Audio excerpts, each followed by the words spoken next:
Hey, what's up guys? Joker here, and I hope you're all doing well. Today, like most days as of late, we are back again with a fresh batch of rumors concerning the RTX 30 series and a fresh fade to go along with them. So today we're going to be talking about a new step in the certification process, which has now been reached apparently with one of the boards for the RTX Founders Edition cards. And also we've got some new information concerning the pricing of the top tier 3080 Ti or 3090 SKU, whatever they end up calling it. Rumors are still abound right now, so we're going to get fired into all of the latest rumors here in this video. But first, today's video is brought to you by MMORC.com, where you could save money on games for all of your favorite platforms, as well as software like Windows 10 Pro, which you can get for just $15, as well as Office 2019 Pro and Office 365. And if you act right now, you can get an additional 27% off with my code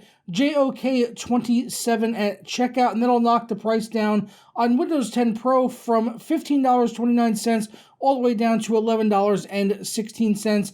And of course, they accept a wide variety of payment from PayPal to credit cards to Bitcoin. So be sure to act now and hit up the links down in the description below.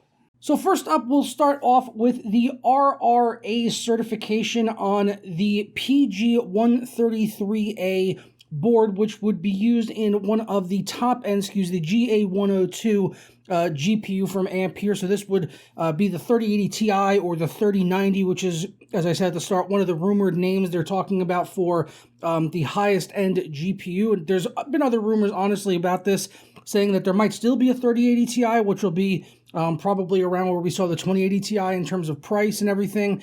And then the 3090 might end up replacing the Titan. So we could actually end up seeing the same board, but with a higher end model, maybe with more memory and stuff. And those could end up going up around $2,000 possibly with 24 gigabytes of video memory. That's like one of the current rumors going around. Obviously, at this point, everything we're talking about is pretty much rumors. There's really nothing confirmed. Although the information regarding this board being put in for certification definitely tells us that they are getting very, very close to having these products in hand. This is pretty much one of the last steps. The RRA is the Korean National Radio Research Agency, and as VideoCard states, this certification process is usually the last step before the product reaches the market.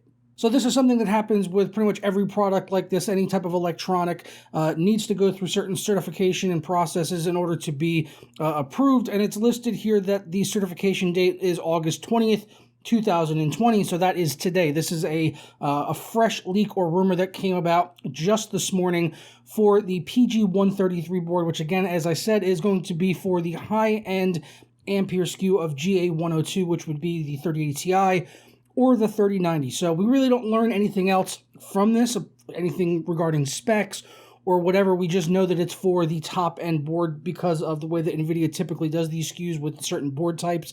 So that's really all we know from this, and that they are getting closer and closer now. Hitting this last step means that we are coming very close, basically, to seeing these cards. Obviously, you all know that we're going to be having the event on September 1st, where NVIDIA is going to be revealing these cards, to the world, and then we'll probably get releases in the weeks after that.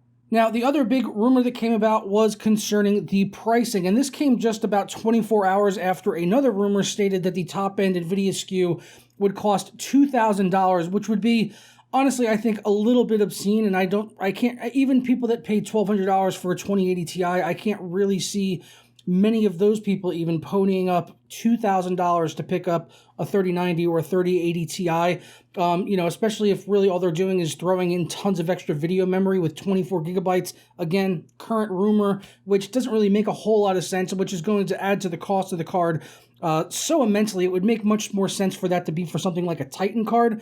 Have like a Titan card, or maybe the 3090 is the new Titan. Have that with 24 gigabytes, and then, the people that need that for the professional use are going to go out and spend $2,000 plus, as obviously they have on, recent Titan iterations with Titan RTX and all of that. So there's definitely a market for that, but I don't think it's necessarily the gaming audience. Now, this rumor, which is coming from chip hell user WJM47196, which is obviously just some appearances, just some rando over on the Chinese chip hell forums. But this particular individual actually has a very good track record with leaking information concerning NVIDIA products prior to release and getting them accurate most of the time. So that's, again, most of the time, it's a rumor. Take it with a truckload of salt. But what he is stating is that the card will be starting at $1399. And that the FE version is going to be $100 more expensive. So, yeah, typically the Founders Edition cards actually cost a little bit more than like the base models. You know, we saw that with the 2080 Ti. Those were $1,200, but then the starting price on those was $1,000, where you would see some of the cards maybe from like Asus and Gigabyte. A couple companies produced ones with like very cheap plasticky blower style coolers, like the absolute most bargain basement cooling solution that would have a reference PCB like the Founders Edition, and someone would probably want to get one of those if they were going to go ahead and put a water block on it, or if in case they just really couldn't afford to even get the Founders Edition card without a custom cooling solution. So it sounds like those cards are going to be around $1399 at the base. That's where they're going to be starting at. And then the Founders cards would actually be $100 more. So we're looking at around $1,500 for a Founders Edition card.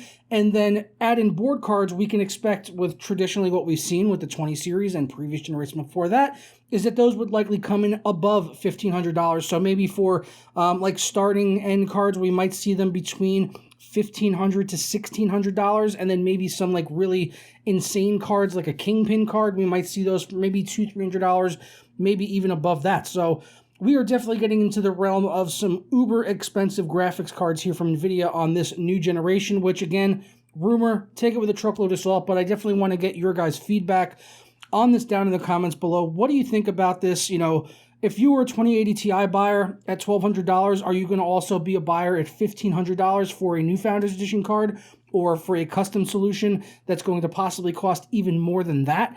We've already seen there's already a leak for a two variants of a colorful graphics cards, one which would have been a liquid-cooled card, and the other one was just a regular custom air-cooled card from the company Colorful, and those were coming in up at around $2,000. So that's not outside the realm of possibility when it comes to custom cooling solutions and third-party vendors. They could possibly put on some insanely expensive liquid coolers on these things, come right out of the box, and they could end up costing around $2,000, especially if these cards are starting at $1399 and the Founders Edition version is $100 more above that. And he also says in here that the 24 gigabytes of GDDRX is confirmed on this graphics card. So we're just going to have to wait and see on that. Again, this is all rumors. I don't think the 24 gigabytes makes a lot of sense. I think 12 gigabytes, even for 4K gaming, would be more than enough, and adding an extra 12 gigabytes on top of that is going to add to the cost of this card so much.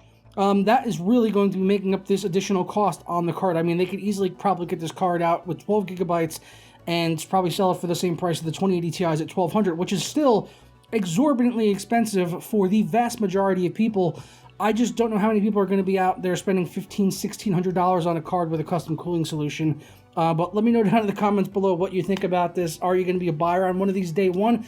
I definitely want a 3080 Ti, but $1,500 is definitely more than I wanted to pay, but it's also not outside the realm of what I expected this card to cost, with NVIDIA constantly increasing the prices on their cards every single generation, and with the rumors on what the performance is going to be like on these cards.